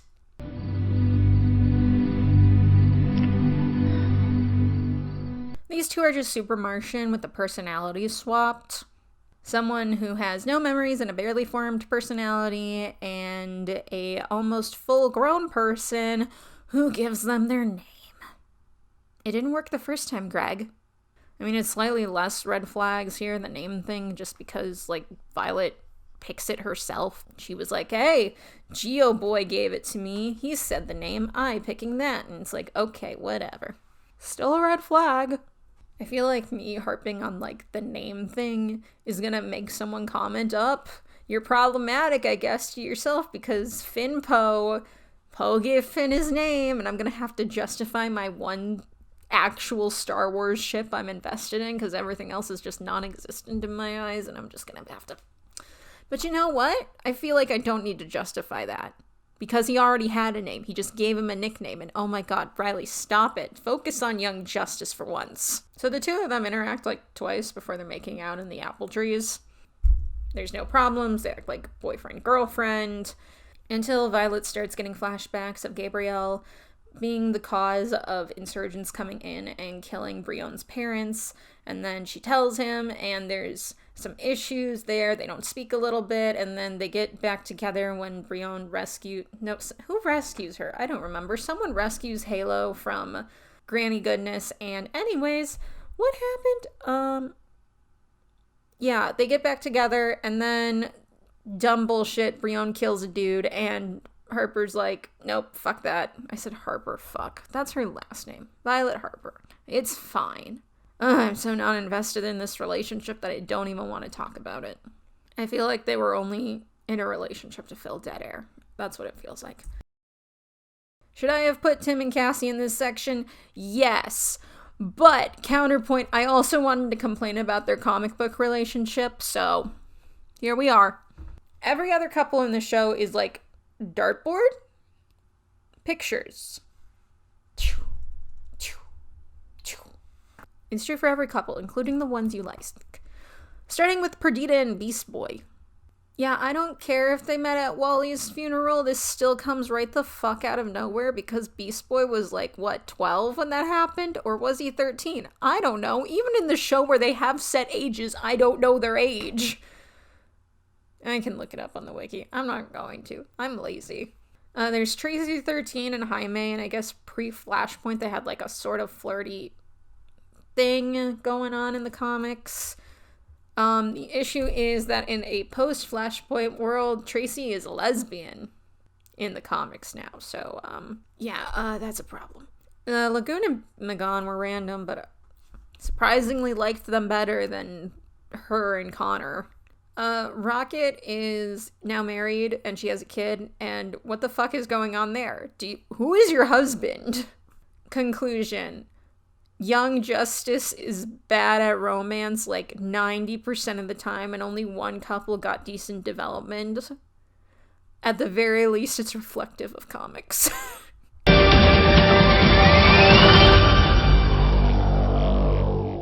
The Light are one of the most boring villains in all of DC. Like, how do you make a supervillain group boring and generic? There's just no personality here. Most of them are just one notes that don't really do anything. I also don't understand any of their motivations or what's going on there. And it doesn't help that there's just no one-off villains. It's all villains connected to the Light. See, in season 1, there's an episode where it's the Injustice League, and it seems like they're gonna be a one-off villain, but nope, it turns out it's connected back to the Light! Side note, I hate this version of Joker. He's not as bad as Jared Leto, but it was just, no. Like, there's a Joker scale, and only Mark Hamill holds the top, Heath Ledger in a close second. And even then, the Mark Hamill one, it depends on who's writing. Joker is just... Oy. Anyways, Brent Spiner, I love you. You're Data. Ergo, I love you, but not your best work. Honestly, the entire Injustice League is done dirty in this show. Like, they're all just used to make the Light look better. The only one they constantly see again is Count Vertigo, and I just don't fucking care. I think if the first season had more one-off villains instead of just, like, making every single fucking villain connected to the Light, it would be better and would actually make the Light seem more effective, not just by being, like, Shadow Conspiracy Board, because honestly, Shadow Conspiracy Boards just kind of, like, bore me. That's already happening in real life. I don't need it in my superhero shows.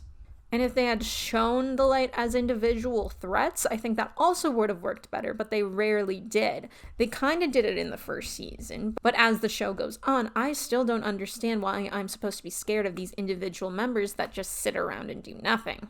Doesn't help that once they have a member who does do something, they get thrown in Bell Rev. And what really sucks about the Light is that they don't lose. Every time it looks like there's an individual win or the Light takes a hint, where you immediately cut to the Light having a meeting where they're all going, yes, the heroes did exactly what we wanted them to do. Wahaha, we are completely in control. And it's annoying as fuck. I was really excited at the end of season 3 when it was like, it looks like we finally made some headway and Lex Luthor is gonna get taken down. But then we cut to the Light and they are in a meeting and they say, well, that was a minor setback, but overall, we're still doing good. This is awesome. We just have to do some little small zigzags, but after that, we'll be fine. Can we just have a victory for once? It's honestly just depressing to see these heroes believe they're winning and to just cut to a scene that immediately undercuts it.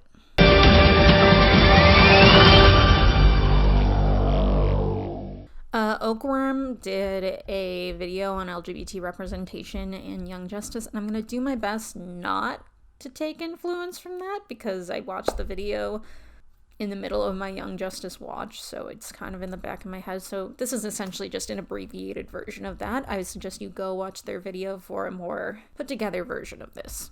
Halo comes out as non-binary and uses she/her pronouns. Everyone accepts her, but they never really bring it up again. Instead of being referred to as Brion's partner, she's still called his girlfriend. The one-time bring-up is essentially the equivalent of Loki being bi in the MCU. One line, and we're done.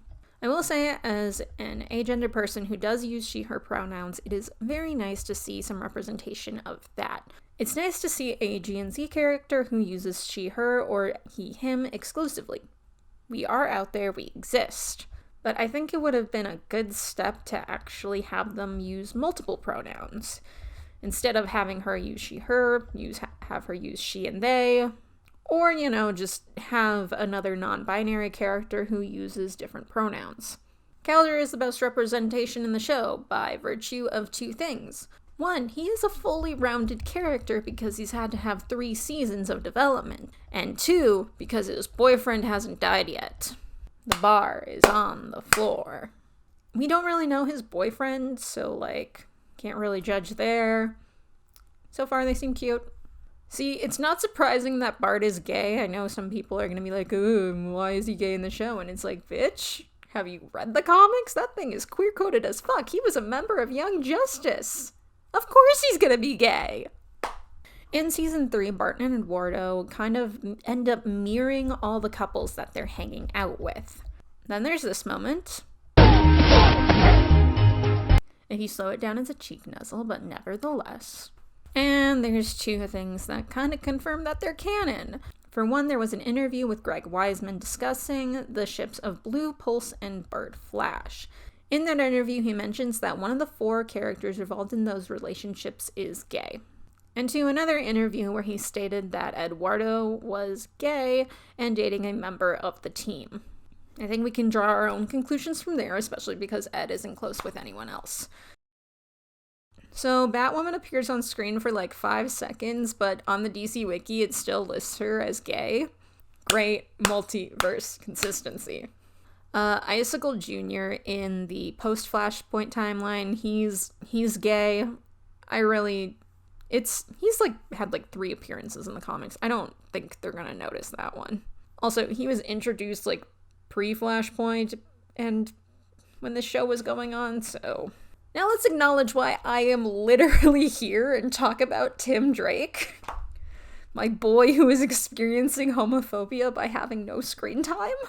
I will say that as I am recording this, I have been using the word queer, and that is because I am recording this in November, where there was an interview where the author said that Tim has not picked a label for himself yet. However, it is very likely that Tim is going to be coming out as bi in next issue of Urban Legends coming out December 10th. Riley from the future here, just want to say 2 things. One, the issue that I'm talking about came out December 14th. Not December 10th. I got it confused because it was Urban Legends number 10. Secondly, Tim did not come out as bi there. He still hasn't picked a label, so it's a good thing I used queer this whole time. Tim is not queer in the show, and the reason that is very simple. Last August, people. That's when he came out. August 2021. Season 4 comes out October 2021. Okay? And if you think he's gonna be queer in season 4... that is not how animation works. It takes a lot of time to get animation going, okay? I'm expecting season 5 at the earliest is when they're going to acknowledge it. I don't think they're going to do it well, though. I think at most he will have a screensaver with Bernard or just mention that he has a boyfriend, something like that. It's not going to be too deep. I realized I accidentally skipped over Harper Row and went right to comic book counterparts. I don't know how that happened. You want to know how Harper comes out as bi in the comics? She says she's bi. The way they handle it in the TV show is that she's drunk, she makes out with Violet, and then says, I have a boyfriend too, it's okay, we can still make out. And it's like, bro, thanks.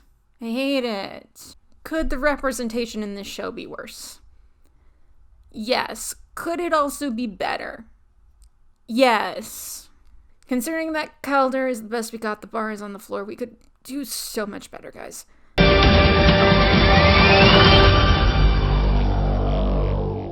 So I thought season 4 was going to be a full drop of the season. So my plan was to either try and get this out before season 4 just for like revenue, or wait till after season 4 and all that jazz to get like a full, essay on the whole show. And then I realized it was a week by week show. I forgot that HBO Max did that because it'd been a while since I watched anything on there. So what I'm going to do now is I'm going to discuss the thoughts I had going into season 4, what predictions I had, my thoughts, my fears, and then I will, when I'm done getting close to the end of editing this video, I'm going to come back and I am going to discuss the episodes that have come out in season 4 so far. So first of all, I was in fear for Tim in season 4 because my brain was like, oh my god, what if there's a 10-year time jump and suddenly Damien is Robin? And then I listened to a podcast and it said that Artemis was going to be 23 in season 4, so I didn't have anything to worry about. She is significantly, he's fine. My boy is fine. He can still be Robin for 7 more years. I fear that we will get bad couples that don't make sense and that they're going to kill off someone gay. We live in fear. I'm going to be honest, I don't have a lot of thoughts for season 4. I was going to be watching it very reluctantly. And then the last possible second of season 3, they did this.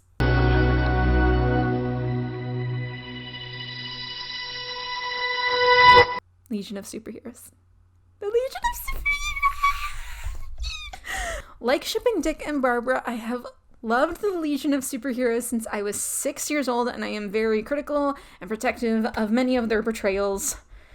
So, worried, but also, excited and fear. Oh my god, so much fear.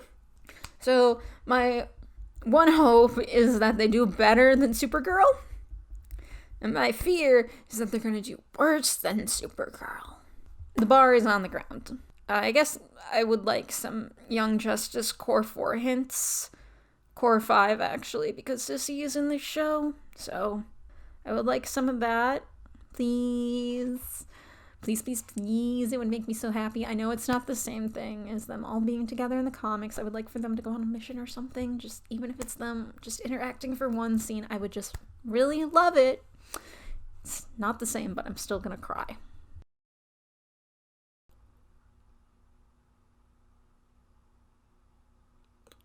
So, I don't think I'm getting my Core 4 team up.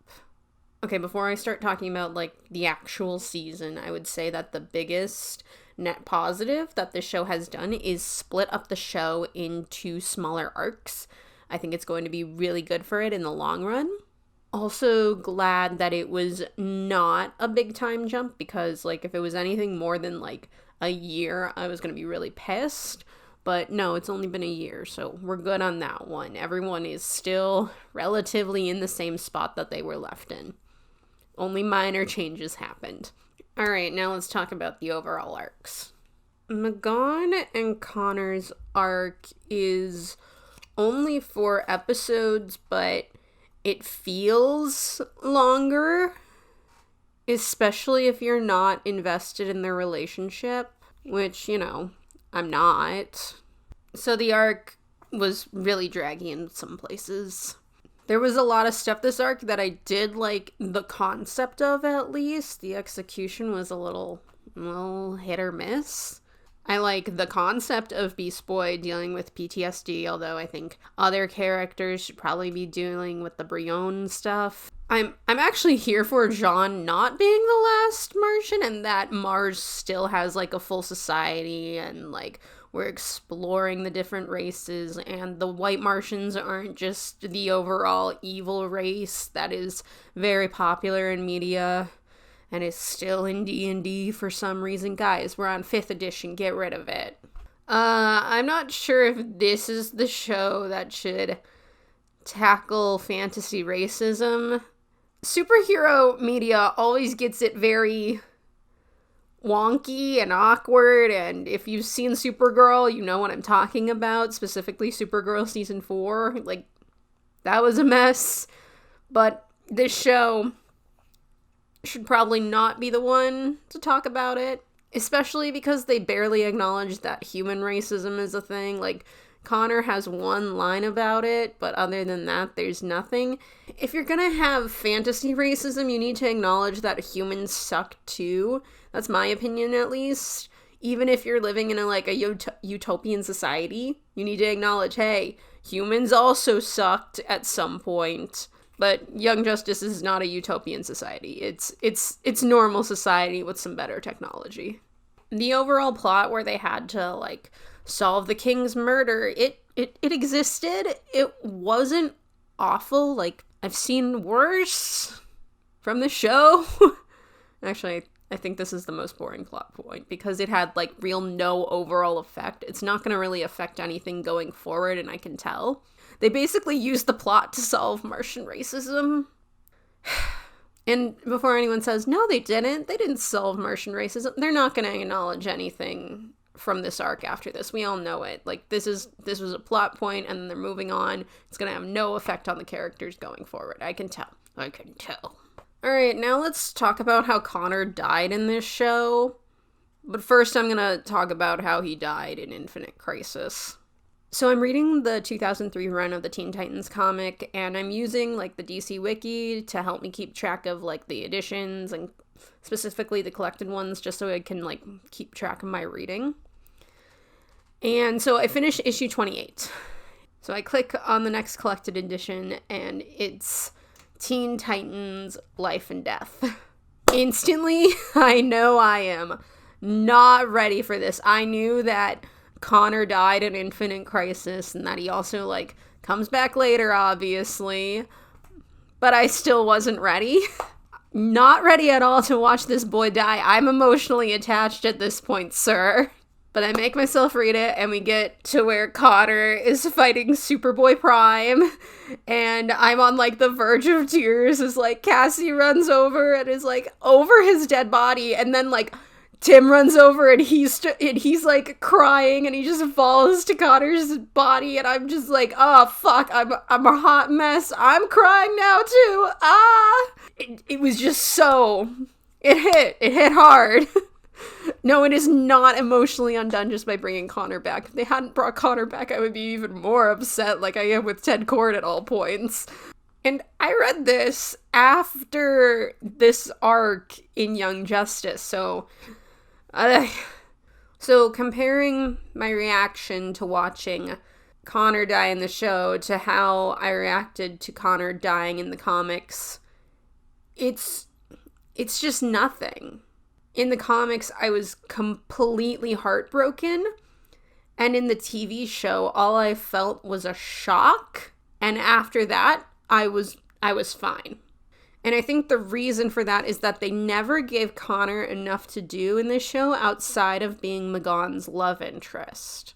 Yeah, in season 1 he had an arc, but after that it's all M'Gon, or just, like, being in the background, not really contributing anything to the overall plot, or having his own, like, personal struggles outside of, you know, the relationship.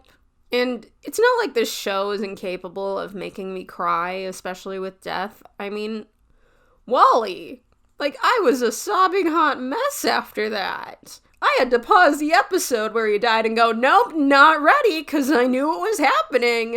And it's just nothing. They didn't do anything to make me attached to Connor, to make me care. So I don't. Artemis's arc starts with my favorite episode of this season. I get one good episode per season. And while the plot overall is good of this episode, I know the 3 real reasons that I really like this episode are, 1, the Roy Harper clones bickering like siblings. That makes me very happy every time it happens. 2, Steph Cass crumbs. I'm not like a major Steph Cass shipper, but like, DC, please. Come on, you can do it. And then finally, best girl is here. Sissy's here. Woo! I'm an Arrowette stan for a reason, and this show will barely show why. Like, why'd she get knocked out so fast in that fight? Those cowards. The overall plot of this arc is actually good. The double mole having to rescue Cassandra, Artemis, and Jade's dynamic. It's some good stuff. You know how we skipped everyone's origin in season 2 and 3? That might have been a good idea. Because they really fucked up Cass. Cass has been adapted twice and they've never done her origin correctly. As much as I love the Birds of Prey movie, that was not Cass. Her comic origin is that she was trained by David Kane to be a living weapon, not being able to speak and only understanding body language. At age 8, he tested her skills by having her kill someone, and once she saw the life drain from his body, she'd realized what she'd done and fled, vowing never to kill again. As a teenager, she came to Gotham during No Man's Land and was given the mantle of Batgirl by Barbara Gordon after she saved her father's life. She later takes on the mantle of Black Bat, and after Flashpoint, curse you, Barry Allen! The timeline resets, and instead of killing a random mob boss, she ends up killing Harper Rowe's mother when she's a teenager. In the show, it's changed that she was raised by her mother, Lady Shiva, and wow, that is just a whole thing. Yeah, let's change it from the mother who had nothing to do with her to the mother being the abusive one. I don't know. It's a hot mess. Also, she slit her throat in the TV show, which was not a thing in the comics. Cass can talk. It's just like she didn't have the ability to. She had to learn how to talk when she was older. And before we get into more, we need to talk about the Killing Joke. Or, we could not. We could not talk about the Killing Joke. Sadly, we have to. The Killing Joke is regarded by many as Barbara's origin to becoming Oracle, but the truth is that it was a way to kind of write her out of the comics. Barbara is Fridge, and the Joker uses her suffering to try and get her dad to break. We never see how Barbara processes the trauma of what happened to her and is pretty much pushed to the wayside afterwards.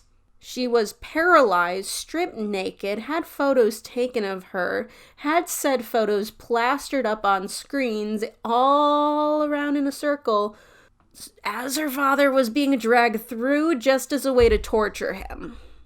It's a gross comic and it's not very good. Most Barbara Gordon stans, actually all Barbara Gordon stans, hate this. We don't want her out of the wheelchair, but what we do want is the way she got into the wheelchair to be different. We can keep the representation without the horrible origin. And I've always hated a Killing Joke ever since I read it. It was just like, ugh. And because of this comic, it took me a really long time to be like okay with Barbara as Oracle. And that's on me. That's 100% on me. I wanted a different origin is what I'm saying. I would literally have been okay with anything else, just not Killing Joke. Babs and Cass's origins in Young Justice are connected together in a way that's kind of messy.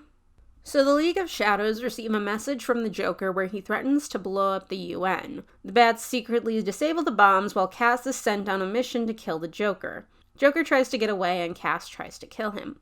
Barbara pushes Joker out of the way so that he lives, but Cass ends up cutting Babs' spine and she's paralyzed. As she lays there in a pool of her own blood, she tells Cass that she wasn't saving Joker, she was saving Cass. So this isn't fully the worst thing ever. It's an improvement for Barbara, at least. Kind of. I have 4 points to make with this. The good point. Like I said, it's an improvement for Babs. From being a helpless victim who serves no point in the story other than to be tortured, to someone who saves a person's life and is sacrificed in the process. That's great. I honestly think most people would want it to be changed that way. Honestly, I would have been okay with a car crash as long as it wasn't Killing Joke. The bad points. When I said I didn't want it to be Killing Joke, I didn't want it to be Cass to be the cause either. This takes away a lot of Cass's agency and connects Barbara and Cass in a way that didn't need to happen. Why couldn't Cass just save her dad like she did in the comics? Plus, making it so that it's no longer a white guy and instead an Asian girl being the cause of a white woman's pain. I feel like I don't need to connect the dots for people, but, you know, it feels very wrong. Also, we all know they just did this to be shocking, so if anything, it is like the Killing Joke. The point that makes me angry. I like that mug. I don't want to break it. Why on any earth would I ever want to watch Barbara Gordon save the fucking Joker? Why? In canon, she deserves to push him in front of a semi. And no one say the fucking line as to why. Because now we're on the point that is just stupid. I wasn't trying to save Joker. I was trying to save you. Babs, honey, you're smart. How did you know that this random League of Assassins member had never killed before and didn't want to? How? Like, explain the logic here. She's not a mind reader. Did she just look at Cass and go, guess this random League of Assassins member doesn't want to kill and has never killed before, so I better save the guy who murdered Jason? Explain. It's just so dumb. Alright, now that I'm done complaining about that ish. Actual arc. I should continue talking about that.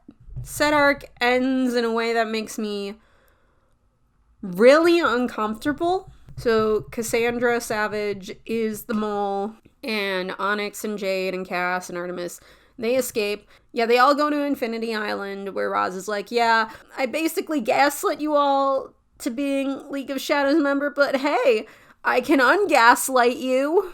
Okay, let's just trust this guy to ungaslight people. You know, like gaslight, gatekeep, girl boss and all that, but, you know, I prefer male wife, man whore, manipulate at this point. Hey, we got another Jason line, so there's that at least. And the last thing that bothers me, we get random flashes to the characters from the previous arc, still dealing with the fallout of the arc. So we get flashes of McGon, Beast Boy, and Clark dealing with Connor's death, and it doesn't work for a variety of reasons. Even aside from the fact that I didn't care about Connor in this show. Like, they don't do this with Artemis's arc in Zatanna's arc. They never cut to, like, how is Artemis dealing with what she dealt with? Like, nothing. It's just still all from the fucking Mars arc. Which I didn't like. Like, it's a lot of Beast Boy being sad and McGon being sad and... Okay, so, like, I thought there was going to be a scene I would enjoy. But DC denies me my rights on every fucking earth. There's a scene where Clark is talking to Lois and he's talking about mourning Connor and how he should have cared more. And she's like, oh, you know, he knows you loved him like a brother. And I swear to God, everyone in the fandom thought me impersonally, maybe not the whole fandom, maybe it's just me, but I thought they were setting up the line where he should have said, I should have loved him like a son. I thought we were finally going to have a fucking Earth where Superman calls Superboy his fucking son, and yet I am still denied this. It didn't happen. He just sits there in silence. Is one Earth too much to ask for? Yeah, if they actually bring Connor back from the dead, maybe he'll be more comic accurate when he does so. He'll come back in a leather jacket. Overall, the actual, like, storyline arc, that was good. Just hate what they did to Cass in this show. They didn't even give her the Batgirl title after this. Zatanna's arc, I was really excited for. I didn't mention it earlier, but I think the show is at its best when it's writing her.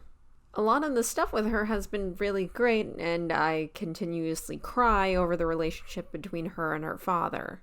I was also excited for other reasons because Zatanna is magic and connected to all the other magical DC heroes. And of all the DC animated universe movies, Justice League Dark is my favorite, so I was really excited. The arc starts with Zatanna being the only person in the show to actually be a mentor. She does tell them where they need to improve, but also tells them how great they're doing. Like, look at her, she's so good at this. However, I think the arc starts to fail because it stops being about Zatanna for the most part. It just ends up being a generic we need to save the world from Clarion thing. And while I think Clarion is one of the better members of the Light, he's still a member of the Light. Overall, like I said, it was good, but God, the need to constantly flashback to fucking Vandal Savage backstory, why was that there? I didn't need that. Honestly, like, I just think this arc was good. It could have been better, though. That's pretty much my stance on it. I don't really have much else to say about it. I'm sorry.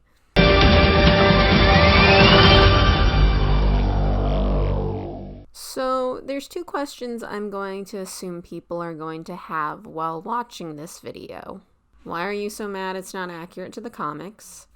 And why do people keep watching if it's not that great? Despite me constantly saying I'm not a comic book purist, which again might be a lie, there are certain things I would like to see remain faithful to the comics. Origins, characterization, and relationships. Obviously there are exceptions if they make a change that works really well, but Young Justice doesn't do that. But the overall reason I want things to be more comic book accurate is because these adaptations are the way that non-comic reading masses perceive the comic book characters. While yes, nowadays people can just look up characters' origins, they'll also just straight up take TV shows and movies at face value and assume those are the origins in the comics. Like they're all one-to-one adaptations like most book-to-movie adaptations are. And I thought people would realize they're not in this day and age, but that's just not the case. People should have realized that by the Dark Knight trilogy.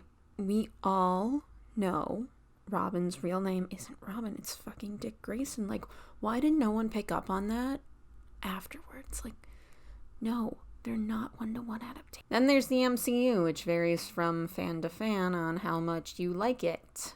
But there are things in these movies that have become the common interpretations of the characters, despite that not being the case in the comics. Sokovia isn't a thing, Pietro's still alive and never died, he and Wanda are Romani, Joaquin Torres isn't in the military, neither is Sam. There's a 20-minute rant inside of me about the X-Men movies, but at least that one had one of the best casts possible. And it sucks even more for characters that are rarely adapted. This is the first time Connor was full-on adapted outside of Smallville, and it changed how everyone perceived the character. I've said multiple times that Connor does have anger issues in the comics, but he's also a really fun character. They changed his relationship to be with M'gann instead of Cassie, put him in the wrong generation entirely, and ignored that he's best friends with Bart and Tim. It sucks. It also happened with Cassandra Cain. I know this because there are comments on the Wayne Family Adventures webtoon about how they watched Young Justice, and it's confusing to them how Cass can talk because she's supposed to have her vocal cords slit. I was reading an issue of Teen Titans, and on the website I was using to read the comment, there was a comment that said, "Hey, why is M'gann going into her white Martian form? I've seen enough Young Justice to know she's insecure about that." God, it's annoying. The first adaptation of these characters is now really inaccurate, and the public has these ideas about them in the comics that just don't match. Why do we watch this show if it's not great? Why do comic book readers keep watching the show if we hate the inaccuracy? Why did people want this show to come back? And I have answers for the first two questions. Not the last one. I still don't understand why people wanted this show back. The conclusion is this. What else is there?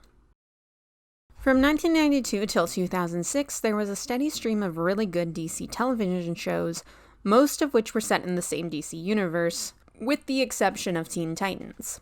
These shows were all really good and didn't have many mishaps and actually took the superhero genre seriously. It wasn't grimdark or anything, but it had really good storylines and was played straight. From 2004 till 2008, there was also The Batman, which is a show that I watched alongside the Batman 66 series as a kid.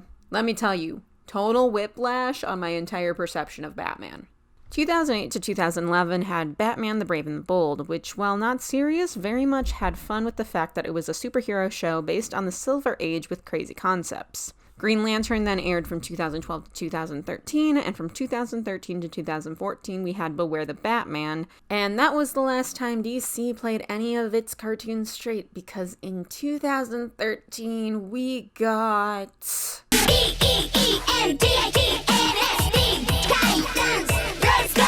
Teen Titans Go has been the only show DC has consistently put out since 2013, and is still on the air for some reason. It's a comedy series of 11-minute shorts that just make fun of everything. Which, I like me a good meta joke, but if the entire show is meta jokes, or just making fun of the genre, I'm not gonna enjoy it. The show is nothing but comedy, and that's just not really for me. So a million people could tell me it's gotten better, and I still won't watch it. Then in 2016, DC came out with another superhero series called Justice League Action. This one is really lighthearted, and while not a parody, was still comedic. This one actually had some charm, so I was willing to watch some of it. I just like the short where Mark Hamill voices every character. It only had one season and ended in 2018. 2019 then saw the release of 2 DC comedy shows, DC Superhero Girls and Harley Quinn. One of these airs on Cartoon Network. The other does not. Guess which one is which? Both of these over-exaggerate and use characters for comedy, and I think that's all I have to say on that. I've only seen some small clips from Superhero Girls, and while I did watch some episodes of Harley Quinn, man, that show is just not for me. I wanted to like it so much, but God, it's just not hitting it. So as a result, DC has been putting out nothing but comedies since 2013, and the last time we had something that didn't make fun of the genre was 2014. So after all the fan campaigns, Young Justice is the only DC show that plays itself straight, that isn't just making fun of itself, and is also clearly not entirely aimed at kids. And given that the next series is Bat Wheels, I think that might continue to be the case. I'm not saying Bat Wheels is going to be bad, but my biggest takeaway is probably that it'll just be a cute show for kids. Batman Caped Crusader is going to come out soon, and while I know it's going to be played straight, I don't want to deal with another Batman is a lonely hero show. Just give me the entire set of Batgirls and Robins teaming up to fight crime. Why won't DC ever give me that? I have no hope for Gotham Knights. I'm making my point correctly, right? There's so many comedic animated series that if you're not into comedy, what else are you going to watch? I feel like kids nowadays are more familiar with the parodies than they are the actual versions of the characters, and given that this show has stopped being aimed at kids, I don't think that's going to change anytime soon. This is slowly but surely just me becoming sad over the state of Cartoon Network and DC and people not making very good children's shows anymore. Or at the very least, just not taking kids seriously. Take me back to Teenage Mutant Ninja Turtles 2003. I don't know. I just want an animated series that takes itself seriously but isn't entirely grimdark. I know, I spent the entire, characterization section being like, Young Justice is too dark, and then I spent this entire section saying, fuck all the comedic shows, but what I want at the end of the day is balance. Fun storylines, and great characterization that isn't just played as a joke. What do I want at the end of the day? Really, just a Young Justice series that's about Young Justice. And maybe some comic book accuracy. Thank you all for watching. Everything in this video has been my opinion or personal experience. Feel free to leave your own in the comments down below. What do you think of the Young Justice cartoon? Should DC make an actual adaptation based on the comic? Let me know. Don't forget to like, share, and subscribe as well, and I will see you all next time. Bye-bye.